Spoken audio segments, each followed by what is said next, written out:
안녕하세요. 오늘은 초원 배달 한정식집 건대점 방문해봤는데요. 천세원 학우님을 만나러 한번 가보겠습니다. 건대 쪽에 가정집을 개조해서 한정식 배달집으로 유명한 집입니다.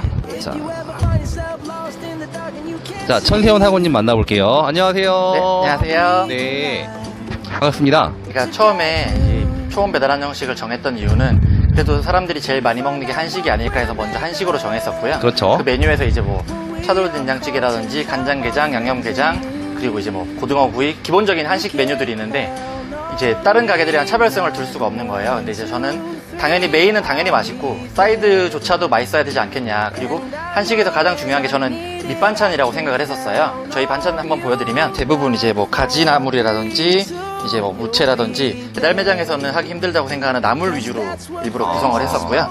그래서 이제 6찬이랑 4찬이랑 되어 있고 또 이제 한 끼 먹을 수 있는 양보다는 좀 더 많이 담아드려서 한 끼 먹고 남겨놨다가 이제 버리지 말고 두고 그 다음 끼니도 먹을 수 있도록 이렇게 준비를 했었습니다. 그럼 이게 다 당일날 만들어서 소진이 당일 다 되나요? 대부분 이제 하루에서 이틀 정도 안에 다 소진이 되는 편이고요. 이게 이틀 이상 지나게 되면은 소분을 하고 나서 이제 냉장고에 있으면 향들이 다 날아가 버리거든요. 이제 이틀째 되는 날에는 다 버려서 처리를 해버리고요. 하루 매출은 뭐 평균 어느 정도 돼요? 일매출이나 뭐 월매출? 저희가 이제 강남점이랑 네. 이제 건대점 두 개가 있는데요. 강남점 같은 경우는 이제 한 7개월 정도 됐고요. 건대점 이제 2달 정도 됐어요. 그래서 뭐 강남점 같은 경우는 현재 평일에는 한 250에서 300, 주말에는 이제 400에서 500 사이 정도 나오고 있고요. 건대점은 이제 처음에는 50에서 시작해서 이번 달에 이제 며칠 전에 일평균 100 정도 이제 만든 거고요. 그럼 월 매출이면은 3천만 원 정도는 봐도 되는 거네요. 네네네.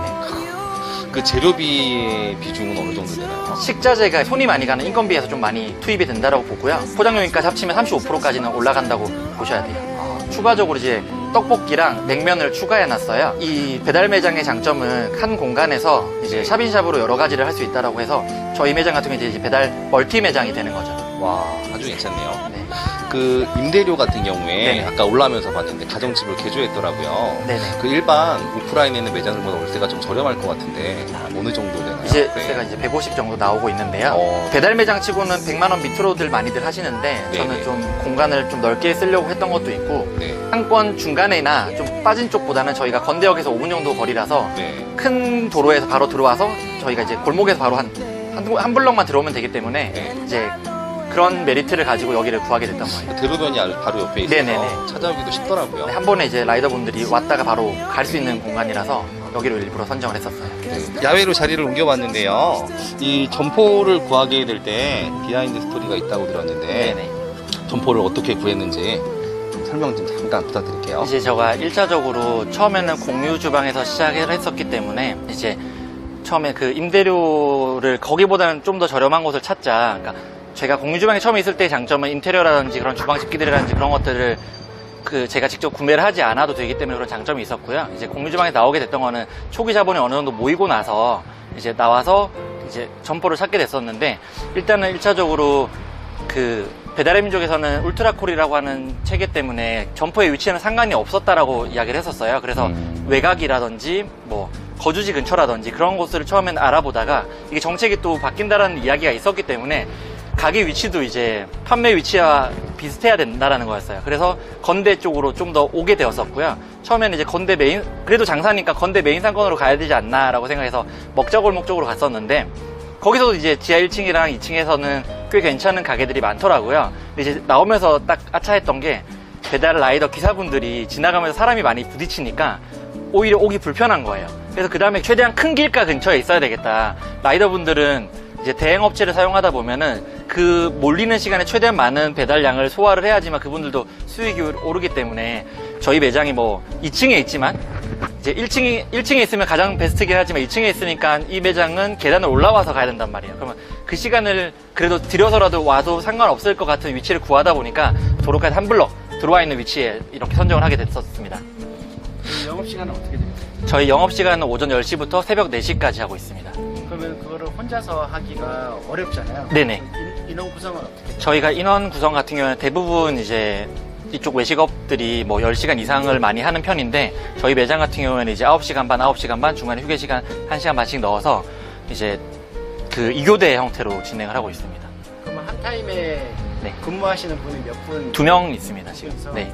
원래 처음에 매출이 별로 오르지 않았을 때는 한 명으로도 시작을 좀 했었는데, 이제 저희가 샵인 것도 있고, 요리하는 사람과 포장하는 사람이 또 따로 있어야지 그걸 받아서 포장하고 해야지 이제 빠지는 것들이 없기 때문에 최소 인원은 2명으로 잡혀 있습니다. 지금 인건비는 현재로서는 거의 30% 정도라고 보시면 돼요. 네. 그러면은 인건비 30, 원재료비 35%, 65%에다가 네. 여러 가지 소모품 비용이나 이런 거 하면은 한 75% 나오고 그쵸. 한 25%, 20%에서 25%가 20% 정도라고 보시면 마진이라고 배달의 그 울트라콜이라고 하는 지금 수수료도 있기 때문에 그런 것들이 광고비라고 측정을 했을 때 한 20% 이내 정도라고 보시면 될 것 같아요. 네. 저는 그 어플을 봤는데 간장게장이 굉장히 먹고 싶더라고요.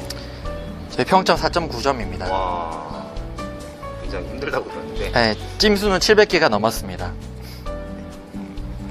보시면 대표 메뉴가 간장게장 정식 돼지갈비 정식 17,900원. 네, 돼지갈비 정식 15,000원에서 27,000원. 네.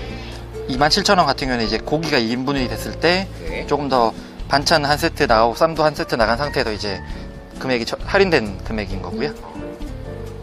이제 차돌 된장찌개 정식, 삼겹살 정식, 양념게장, 고등어구이. 요즘엔 뭐 생선이나 삼겹살 이런 것도 집에 잘 안 구워 먹으니까 네네. 간편하게 이런 것도 배달 많이 시킬 것 같아요. 맞아요. 간장게장이라든지 양념게장들은 이제 네. 그 신선도가 중요하다고 말씀하셨는데 네. 저희 매장에서 가장 비싸다라고 볼 수 있지만 집에서는 또 먹기 쉽지 않았던 게 간장게장이고, 최근에 이제 뭐 배달 삼겹이라든지 그런 고기는 구워 먹는 곳들이 많은데 아직까지 간장게장, 양념게장들은 좀 많이 없더라고요.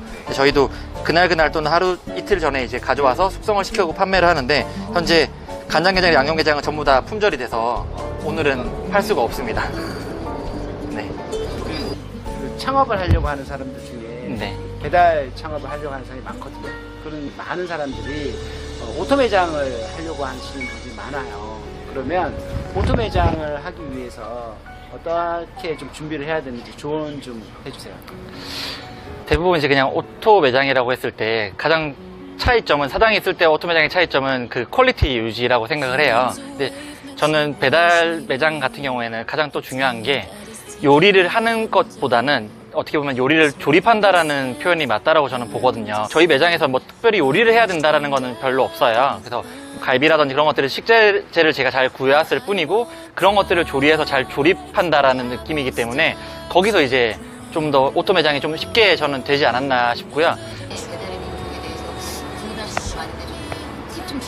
배달의 민족이 3월 말까지는 이제 울트라콜이라고 하는 깃발 정책으로 이제 쭉 정액제로 진행을 하고 있다가, 이제 수수료 그 깃발 꽂기, 뭐 돈이 있는 분들은 깃발이 여러 개 꽂아서 좀 더 광고 효과를 내고, 결국에는 돈 많은 사람들은 좀 더 매출이 오르게 되고, 그게 아닌 사람들은 매출이 오르지 못한다라고 해서 4월 달에는 정률제로 바뀌었었어요. 그래서 판매하는 금액만큼 수수료를 내는 체계로 바뀌었었거든요. 근데 그 당시에 저가 이제 솔직히 저희 매장 같은 경우에는 깃발이 어느 정도 선에 있었고, 배달의 민족에서 말하는 깃발이 좀 많이 꽂아져 있는 매장 중에 하나였는데, 정작 오픈리스트로 바뀌었을 때 저는 두 가지를 하고 있었잖아요. 이제 강남점은 정말 큰 대형 매장이었고, 여기 건대점 같은 경우에는 새로 시작하는 한 달밖에 안 된 신생 매장이었음에도 불구하고 둘의 차이는 크게 없었어요.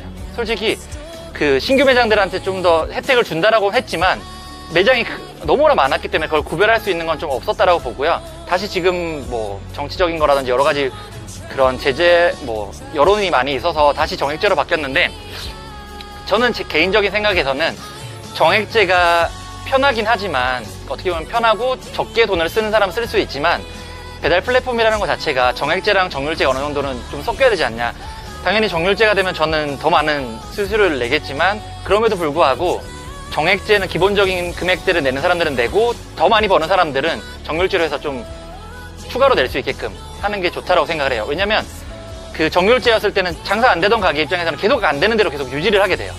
근데 뭔가 마케팅이라든지 뭐 오프라인에서 블로그 마케팅이나 SNS 마케팅을 하는 것처럼 배달도 마찬가지로 깃발이라는 것들을 좀 더 많이 추가함으로써 나의 기회를 볼 수 있는 건데, 그런 기회가 없이 저는 유지되기 때문에 지금 다시 울트라콜 정책은 좀 아쉬운 게 있지 않나라고 생각합니다. 네. 너무 예민한 건데 이거. 자, 토론 정식 파이팅! 갑시다.